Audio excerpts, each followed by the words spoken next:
Sejam bem-vindos, então, a mais uma revista da Escola Bíblica Dominical, que tem por título A Promessa de Salvação.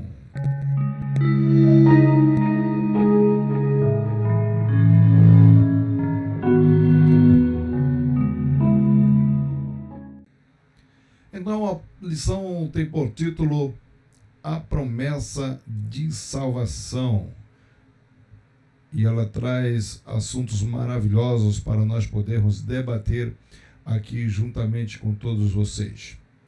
O nosso texto áureo está em João capítulo 5 e o versículo 24, que diz assim: Na verdade vos digo que quem ouve a minha palavra e crê naquele que me enviou, tem a vida eterna e não entrará em condenação, mas passou da morte para a vida.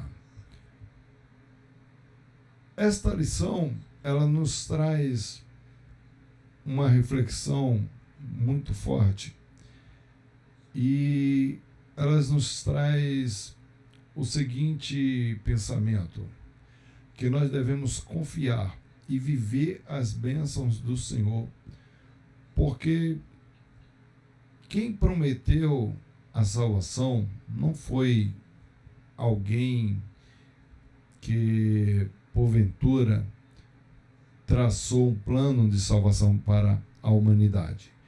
Um alguém qualquer. Foi simplesmente o Senhor Todo-Poderoso. E nós devemos confiar, porque Ele é fiel. E quando Ele promete, Ele cumpre. Esta é uma promessa condicionante, ela é condicional. O Senhor, Ele já assinou o contrato de salvação. Mas para se cumprir na nossa vida, nós precisamos nos decidir para o Senhor. E então essa promessa ela é cumprida na nossa vida. Então, podemos confiar no Senhor. Podemos confiar nas bênçãos que o Senhor promete, porque Ele é fiel, e fiel Ele é com a sua palavra e vela para cumprir. A promessa de salvação, a maior promessa que Deus dá ao homem é a salvação, a possibilidade de o homem voltar a ter comunhão com o Senhor. Sabemos que o homem sem Deus, ele, com certeza, ele leva uma vida de forma banalizada, sem destino, sem direção, sem foco, sem objetivo.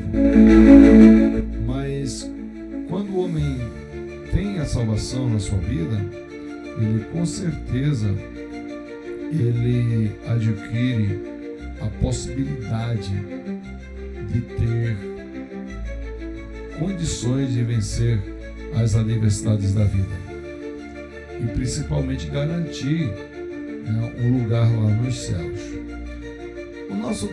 Nossa verdade prática diz assim: a promessa da vida eterna é a maior bênção divina para todo aquele que nele crê, ou que crê em Jesus Cristo. Ou seja, é uma promessa que transcorre desta vida para outra vida, para a vida eterna.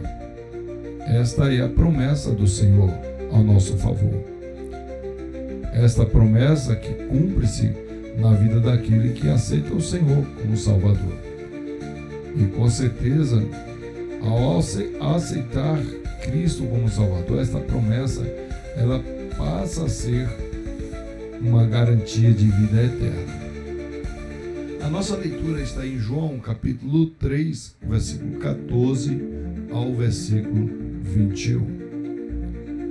Quais são os objetivos dessa lição? Primeiro, explicar biblicamente a promessa da salvação. Segundo, mostrar a natureza da promessa da salvação. E terceiro, refletir a respeito da importância da promessa da salvação e a perseverança nela. Lembrando que esta é uma carreira, não é para quem chega primeiro, é uma carreira para quem é persistente. Você só vencerá se você for persistente, se você continuar firme, então você vencerá. A nossa introdução diz: a salvação é um dos mais importantes temas das páginas da Bíblia, pois é ela a principal promessa de Deus para a humanidade. A doutrina bíblica da salvação leva-nos a conhecer quão grande é o amor de Deus para com o ser humano. É exatamente isso o que nos mostra o Evangelho de João, no capítulo 3. Capítulo 3 que estudaremos nesta lição. A promessa da salvação, sua natureza e perseverança. Mais uma vez lembrando, é preciso ser persistente para ter essa salvação. A nossa lição, ela traz como primeiro estudo a promessa da salvação. A salvação é um precioso presente de Deus para todos os que creem em seu Filho. No primeiro ponto, ele nos traz a promessa da salvação é divina, ou seja, ao pecar, tornou-se servo do pecado. Isso aí em João capítulo 8, versículo 34.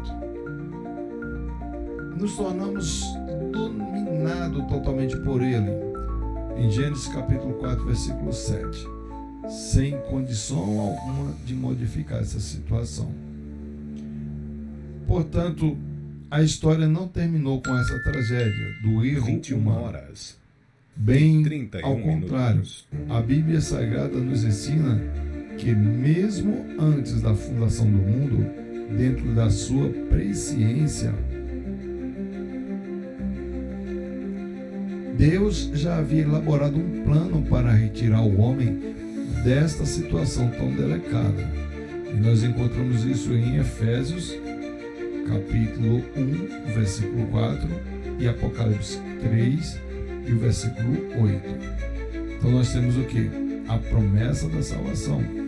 Pois vemos claramente que a salvação é algo que sua origem se dá em Deus, que o homem não poderia por si só alcançar meios para restaurar a comunhão original com seu Criador.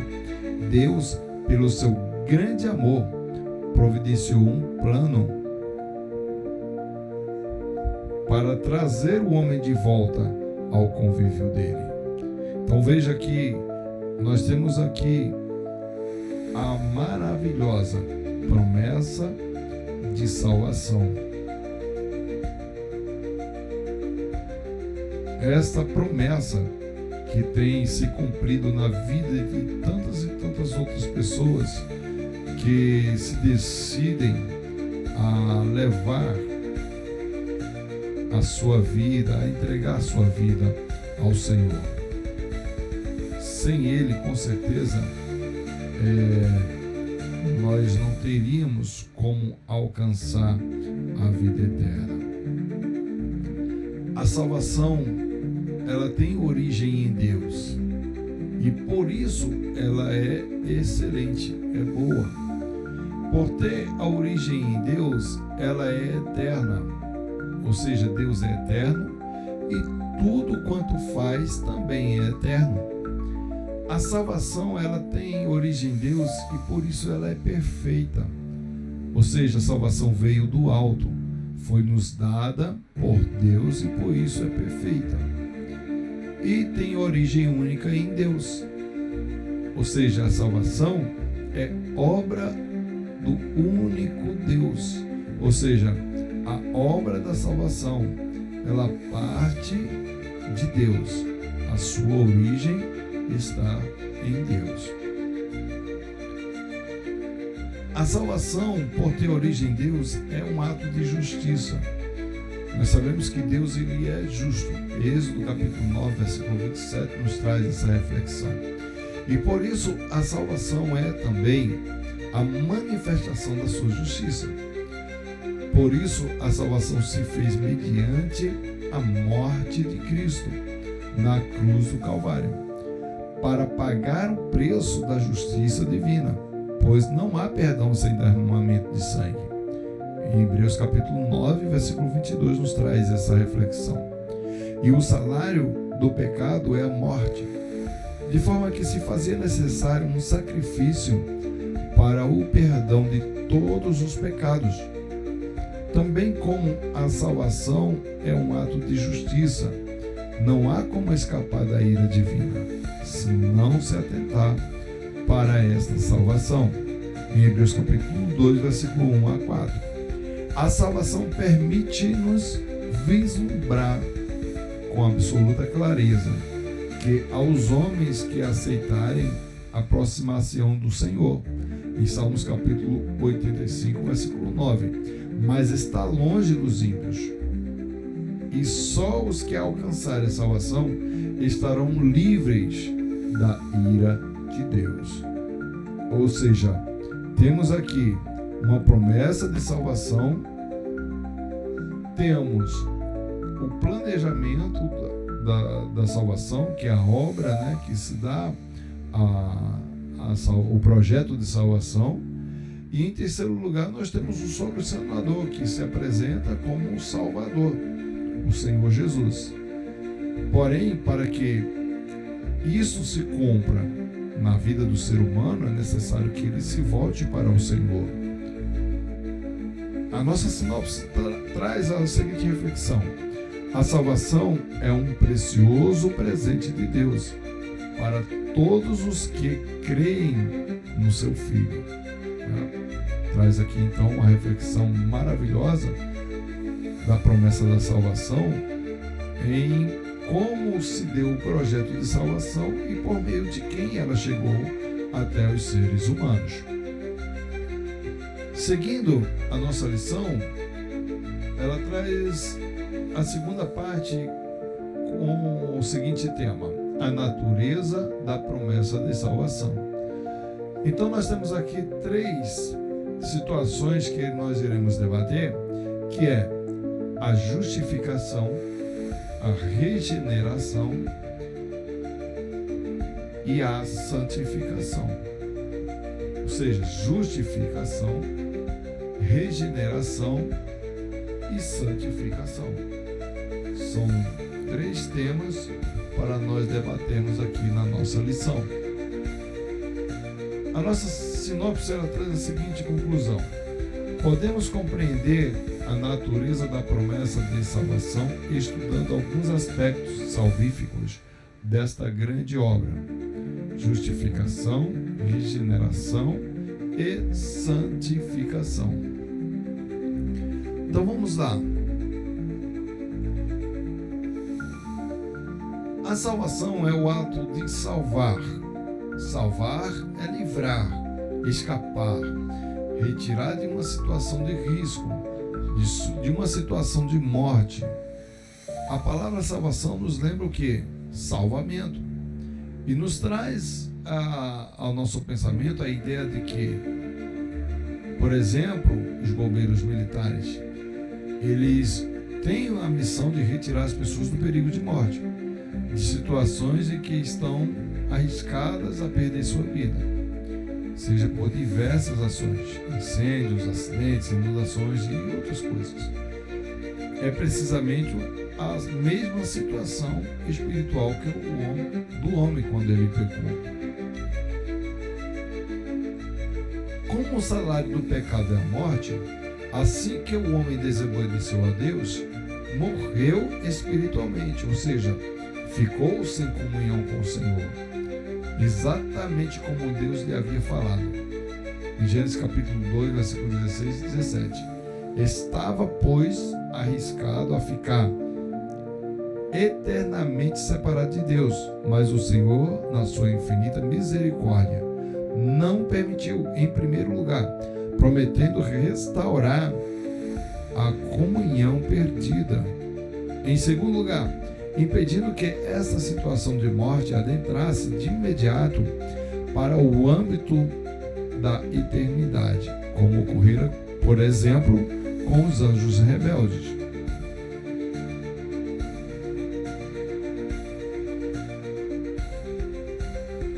Dentro dessa situação, o risco de vida, deste perigo ficar eternamente separado do seu Criador, Deus inicia a execução do plano de salvação, isto é o que?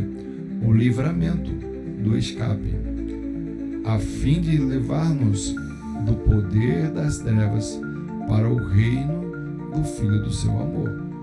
Então nós temos o que? O primeiro ato do processo de salvação. Qual foi o primeiro ato? A deliberação divina, a decisão de Deus, tomada ainda antes da fundação do mundo de salvar o homem.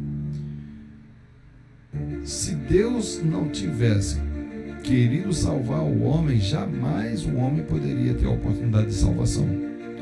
Movido pelo seu amor, o Senhor decidiu que o homem teria esta chance e por isto planejou a salvação humana. É nesse sentido, portanto, que devemos entender as expressões bíblicas. Primeira, eleição, predestinação. E nós encontramos em 1 Tessalonicenses, capítulo 1, versículo 4, 1 Pedro 1 e 2, 2 Pedro 1 e 10.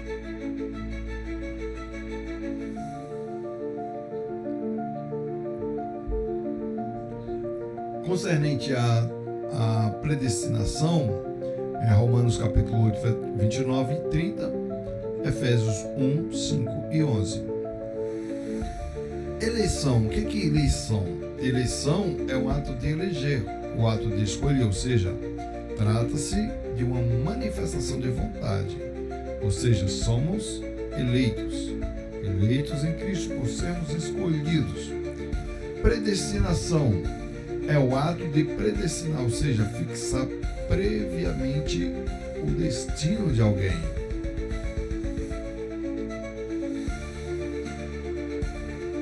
A Bíblia mostra-nos que a salvação é fruto de uma grande manifestação ou de uma manifestação da vontade soberana de Deus.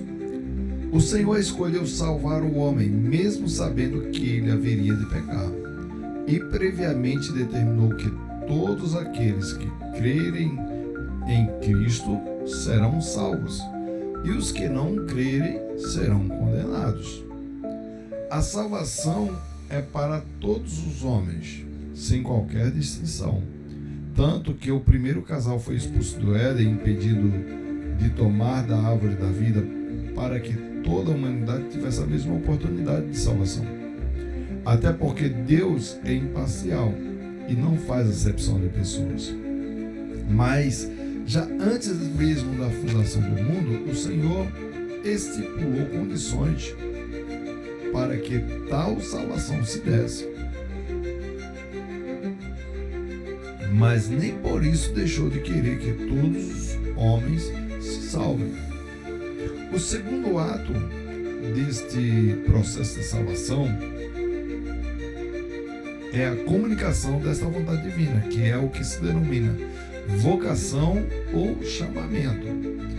Deus revelou a sua vontade ao homem de salvá-lo. Esta boa nova, esta boa notícia, esse evangelho, desde o instante mesmo da queda, como se lê em Gênesis capítulo 3, versículo 15, que por isso mesmo é conhecido como o proto-evangelho, ou seja, a primeira boa nova.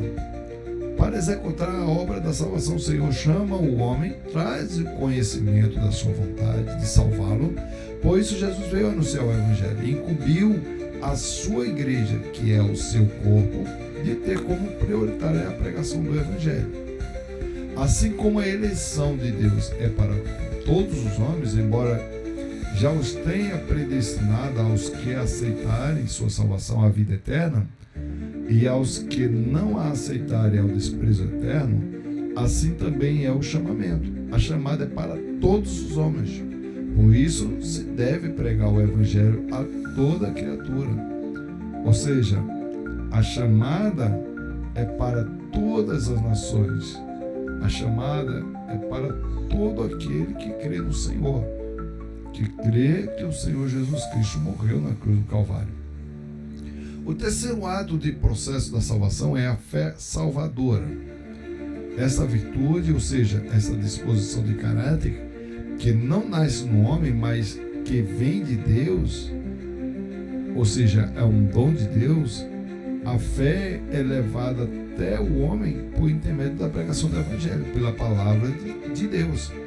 Daí a importância da pregação do Evangelho, da exposição da palavra de Deus. E por isso, a grande luta que o inimigo de nossas vidas, o inimigo de nossas almas, trava para que a palavra não seja exposta, não seja pregada. O texto em Romanos capítulo 10, versículo 14 diz assim: como ouvirão se não há quem pregue? E aí é uma pergunta do apóstolo Paulo. Infelizmente, esta é uma pergunta pertinente em milhares de igrejas locais, onde já quase não mais se prega a palavra do Senhor. Infelizmente, é uma situação que é real dentre tantas e tantas igrejas. Não se prega mais a palavra do Senhor. O quarto ato no processo de salvação é o que? É o convencimento. E o convencimento vem por quem? Por meio do Espírito Santo. Em João capítulo 16, versículo 8, diz-nos Jesus que o Espírito Santo teria como uma de suas principais atividades nessa dispensação a do convencimento do mundo. Entendido aqui, mundo como um conjunto de homens perdidos, ou seja, a humanidade sem Deus e sem salvação. Jesus ensina-nos que o Espírito Santo convenceria o mundo do pecado e da justiça e do juízo. O convencimento do pecado seria devido ao fato de os homens não crerem em Jesus. Ora, é por isso que Deus concede aos homens a fé salvadora, que é a aptidão para crer em Jesus. Então nós temos aqui um primeiro ato do processo de salvação, é a decisão que Deus toma em relação ao homem, antes da fundação do mundo, para que o homem fosse salvo. O segundo ato do processo de salvação é a comunicação desta vontade divina, ou seja, ele faz o chamamento. Ele diz: olha, estou aqui e eu quero te salvar. O terceiro ato é o ato de fé salvadora, ou seja, a disposição de caráter que não nasce no homem, mas que também vem de Deus, ou seja, o dom de ter a certeza que foi alcançado pela salvação e pela fé salvadora. O quarto ato é o convencimento do Espírito Santo. O Espírito Santo em trazer a compreensão de que Cristo é Senhor. Ou seja, são 4 atos que englobam a nossa segunda parte desta lição sobre a natureza da salvação, com a justificação, a regeneração e a santificação. Podemos compreender a natureza da promessa de salvação estudando alguns aspectos salvíficos, que são eles: a justificação, um dos aspectos da obra salvífica que está apresentando os termos bíblicos, é a justificação.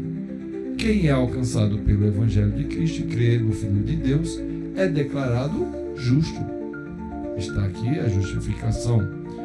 Para que a obra da salvação apresentada no Evangelho de João 3 se manifeste na vida do salvo, é necessário que ocorra o quê? A regeneração, ou seja, o novo nascimento. E a santificação é um aspecto da salvação como resultado da obra do Calvário de nosso Senhor Jesus, em primeiro lugar, por meio da justificação e da regeneração, trazendo assim a santificação. Então aqui nós temos a nossa segunda parte da nossa lição.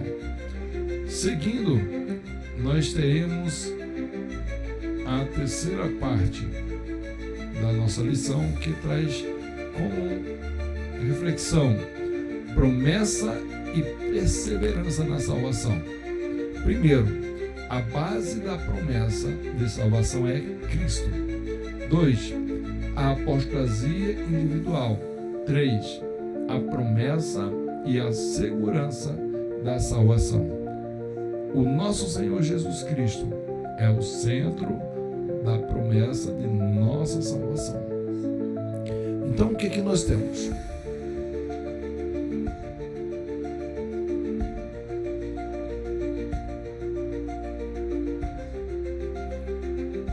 A salvação é uma promessa geral e condicional. Veja, geral por quê? Porque ela é para todos. Mas isso não quer dizer que todos serão salvos. Concorda? E ela é condicional por quê? Porque mesmo sendo feita por Deus, ela é uma promessa que depende da condição do homem em crer. Se o homem não crer, logo essa promessa não irá se cumprir. Por isso que ela é uma promessa condicional. Promessa e perseverança na salvação. Ou seja, tem uma condição. Tendo visto que teve a origem a promessa da salvação e como ela é apresentada nas Escrituras como um processo, temos que, diante do que já verificamos em relação às promessas de Deus, observar quais os parâmetros que se deu essa promessa. Primeiro, observamos que a promessa da salvação foi feita por quem? Foi feita por Deus ao primeiro casal, ainda no Jardim do Éden. Quando da imposição das penas pela desobediência, as penas estas que já estavam previstas, como se vê em Gênesis capítulo 2, versículo 16 e 17, uma clara demonstração de que Deus é fiel e cumpre aquilo que fala. Como se trata uma promessa feita pelo próprio Deus em meio a uma atitude em que Deus confirmava a sua fidelidade, não há por que duvidarmos da veracidade do fato de que o homem pode ser salvo por Deus, apesar de sua natureza pecaminosa. A promessa de salvação, portanto, é das promessas de Deus a que mais compromete o Senhor, ou seja, é o seu maior compromisso com o ser humano, visto que é a promessa afirmada pela própria divindade quando reafirmava a sua fidelidade e soberania. Não há, portanto, por que duvidar do intento do Salvador, do Senhor, como disse o próprio Deus pela boca do profeta Isaías: Eu sou o Senhor, e fora de mim não há Salvador. Isaías capítulo 43, versículo 11. E ainda, Isaías 45 e 21. E não há outro Deus senão eu, Deus justo e Salvador. Não há fora de mim. Por segundo, vemos que a promessa foi dirigida a toda a humanidade. Deus revelou o seu propósito de salvar o ser humano. Foi uma promessa feita a todos os homens, visto que todos os homens se encontravam ali, em Adão e Eva. Ali estava representada a humanidade. Como, aliás, confirmaram recentemente os cientistas ao dizer que todos os seres humanos herdam de um casal comum, pela análise do que? Do DNA. Quando analisamos Gênesis 3 e 15, vemos Deus se dirigindo à serpente. dizendo que haveria de suscitar a semente da mulher para ferir a cabeça do inimigo, que efetivamente ocorreu quando, na plenitude dos tempos, Jesus veio nascido de mulher, sob a lei, para cumpri-la a fim de resgatar a humanidade, tornando-se pelo sacrifício a propiciação pelos pecados de todo mundo, que nada mais é que a ferida do calcanhar, já mencionada na promessa da salvação. Embora a promessa da salvação seja uma promessa geral, é também uma promessa condicional, como nós já comentamos anteriormente. Ou seja, a proposta da salvação, a oferta de salvação depende de quê? Depende da aceitação do seu beneficiário. Ou seja, Jesus não chega derrubando as portas para que você aceite, não. Depende de você, depende de nós, depende de mim. Eu preciso me decidir para o Senhor e saber que Ele é o meu Salvador. Eu preciso crer. Sabemos que a declaração de fé das Assembleias de Deus diz assim: a salvação é o livramento, Hebreus capítulo 2, versículo 15, do poder da maldição do pecado e a restituição do homem à plena comunhão com Deus, a todos os que confessam a Jesus Cristo como seu único Salvador pessoal, procedidos do perdão divino. A este dão testemunho todos os profetas, e que todos os que nele creem receberão perdão dos pecados pelo seu nome. Ou seja, trata-se de restauração do relacionamento do ser humano com Deus por meio de Cristo. Deus estava em Cristo reconciliando consigo o mundo, não lhes imputando os seus pecados. O 2 Coríntios capítulo 5 e o versículo 19. O textuário da Bíblia, ele é claríssimo a respeito. Qual é o textuário da Bíblia? Podemos tomar como base João 3,16. Deus amou o mundo de tal maneira que deu o seu Filho unigênito para que todo aquele que nele crê não pereça, mas tenha vida eterna. Deus cumpriu sua parte, ou seja, olha o contrato firmado entre Deus e o homem. Deus firmou o seu contrato e cumpriu, mandando seu Filho, a semente da mulher, para este mundo, para pagar o preço do pecado, mas a salvação só é obtida por aqueles que creem em Jesus. Esta é a condição para a salvação, por isso que é uma promessa condicional. A fé em Jesus Cristo, a aceitação dele como Senhor e Salvador. Deus não muda e é fiel. Tendo criado o homem com livre arbítrio, não poderia alterar o seu modelo de fabricação. Mesmo tendo pecado, o homem foi criado com essa liberdade que mantém ainda que com a entrada do pecado no mundo tenha sido escravizado pelo seu desejo. Assim, para que possa ser liberto pelo Filho, é mister o que queira. A salvação somente será obtida pelo exercício da vontade do ser humano, se aceitar a Jesus Cristo como seu Senhor e Salvador. Ora, como ensinam as Escrituras, a fé não é de todos, 2 Tessalonicenses capítulo 3, versículo 2, na parte B, de forma que não serão todos os homens que serão salvos, havendo mesmo expressa previsão bíblica da condenação de muitos à morte eterna. Ou seja, é uma promessa condicional. Depende do homem para que esta promessa se cumpra na sua vida. A promessa de salvação nos traz uma consoladora certeza, aquela mesma que o apóstolo Paulo escreveu: mas de ambos os lados estou em aperto, tendo desejo de partir e estar com Cristo, porque isto é ainda muito melhor. O ensino bíblico do Novo Testamento afirma que, ao passar pela morte, o salvo já está imediatamente com Cristo. Assim, os que creem em Cristo se submetem a Ele como seu Senhor e mediante um relacionamento pessoal com Cristo, estão definitivamente seguros para a vida eterna. O nosso Senhor Jesus Cristo é o centro da promessa da nossa salvação. A nossa conclusão, ela nos traz a seguinte reflexão: a promessa de salvação nos lembra de que não podemos descuidar da nossa conduta diante de Deus e do mundo. A salvação, em primeiro lugar, depende de Deus, que estende sua mão ao pecador perdido.